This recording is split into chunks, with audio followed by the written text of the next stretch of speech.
welcome back to my channel. Actually, that might be a little bit presumptuous because you may never have been here before. If you haven't been here before, hello, welcome. My name is Sifi.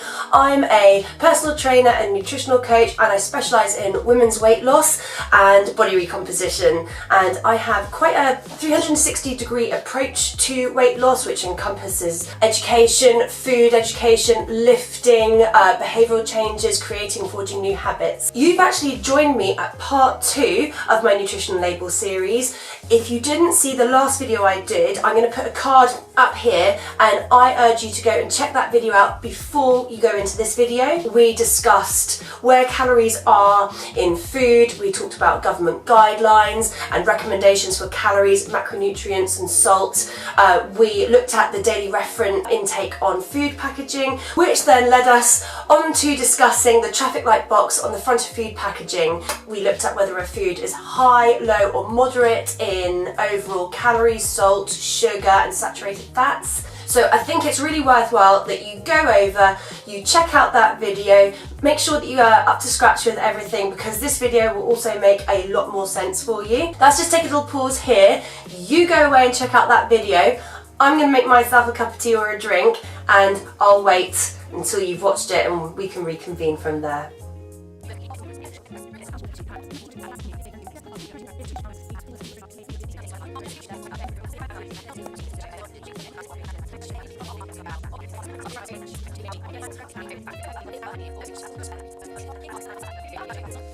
Cool, you're caught up. So without further ado, and with this being like the longest intro to a video ever, let's get into today's video. So today we're continuing on with the view of understanding food labels from the perspective of energy. So we're looking at calories and macronutrient. So today I'll be showing you all the information you need to know in order to make great food choices to help you with your weight maintenance goals.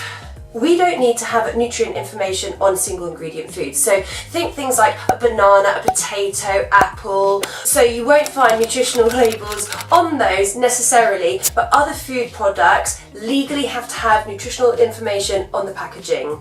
That's mandated, and the information given on the label will always be in the same order, which actually really helps us to make really quick and informed decisions.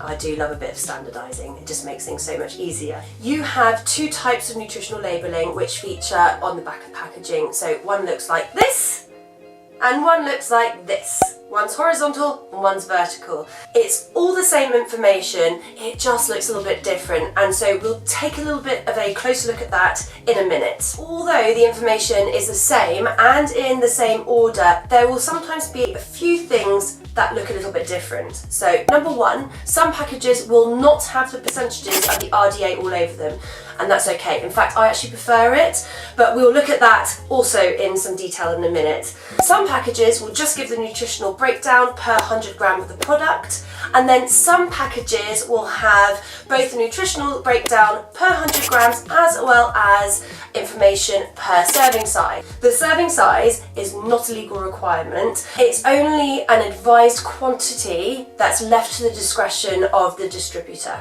They're just figuring out how much of that product you might like to consume, and they're giving you nutritional advice based on that recommended serving size. Since we landed on nutritional information per serving size and per 100 grams, let's look at that first. And usefully, it's the first thing that's always put on nutritional labels, made entirely obvious by the title, nutritional information. My top tip for comparing similar food products is to always compare by looking at the nutritional information based per 100 gram, not the serving size. If you remember, the serving size is left to the discretion of the food company, so it's not regulated, it's not standardized at all, and you don't want to accidentally compare the calories or macronutrients or salt or whatever it is that you're looking at when, let's say, you're looking at a carton of yogurt, which suggests that a serving size is 80 grams, and then another carton of yogurt which might suggest serving size as being 50 grams. If the serving size recommendations are completely different or very dramatically, then you can't make an educated comparison. Look at the comparisons by 100 grams because that is legal. That has to be on the packaging. Typically, serving sizes are quite tiny. So if you're anything like me and you've got a massive appetite, you might look at a tub of ice cream and think, wow, 60 calories per serving. And then you work out a serving size is like 30 grams, which is basically 2 very level tablespoonfuls of ice cream. And it's very disappointing. I mentioned that not all packages have the percentages on nutritional labels.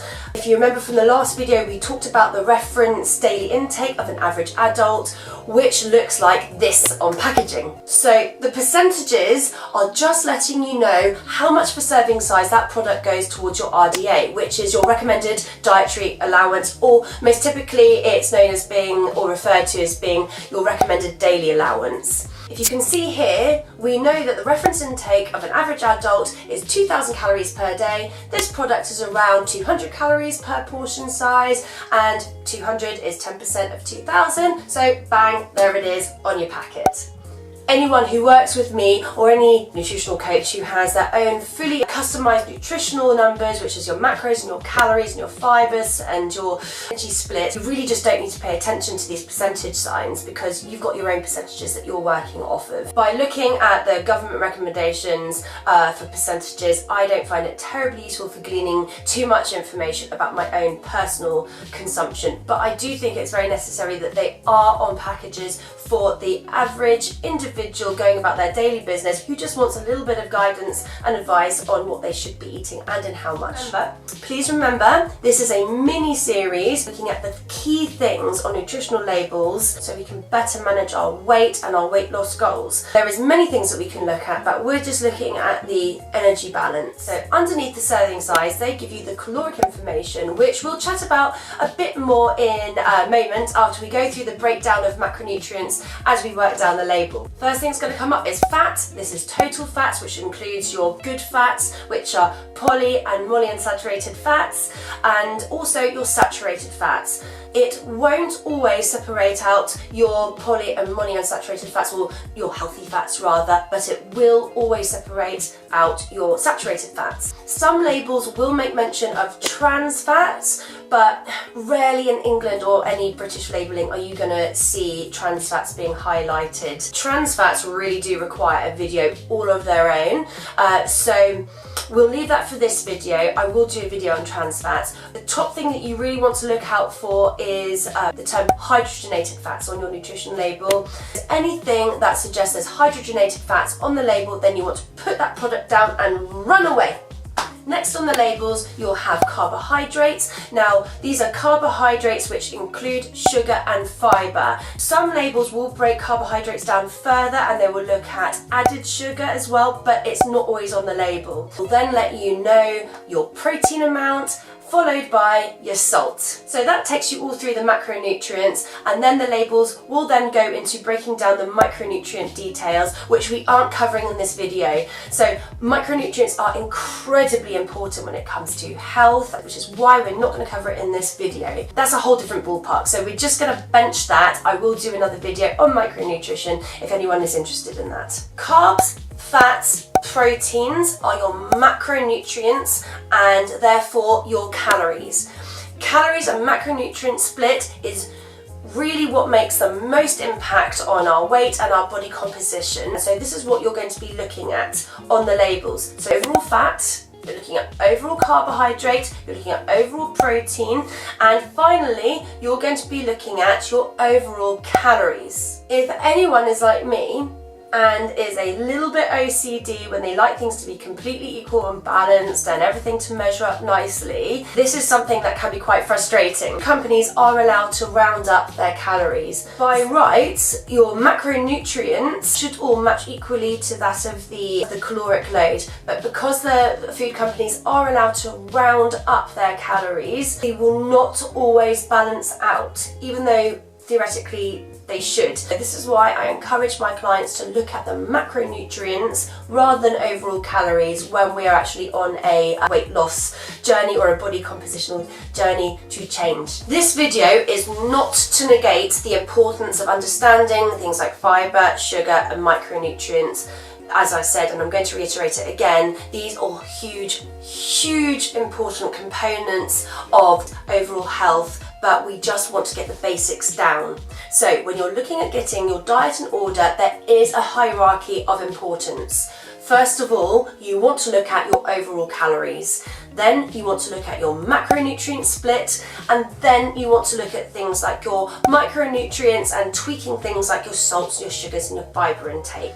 My overall top tips for ensuring that you are getting enough micronutrition is just by picking better choices. Think about colour. You want to think about limited processing. You want to think about less packaging. You want to think about more whole food products, like single ingredient foods. Save the over-processed packaged fun stuff, like your fun desserts and the stuff that make you stay sane when you're on a diet. As far as I'm concerned, there is no place without chocolate cookies in my diet. I have to have that. So yeah, I think if you're sticking with me so far and you're enjoying this series, perhaps I should put together a third video and we can look at the ingredients box directly. So we can look at what to look for, what to avoid, look at possible common ingredients that confuses people. People always say that if there's more than 5 ingredients on a box, you shouldn't eat it. Whatever. If you would like to have that video and you would like me to continue on doing this series and you are gleaning some information from it, then just put a comment in the comments box below and put in like hashtag all the know, and I will get busy working that video for you. For now, get the basics down. Pick the majority of your foods from whole single ingredient foods.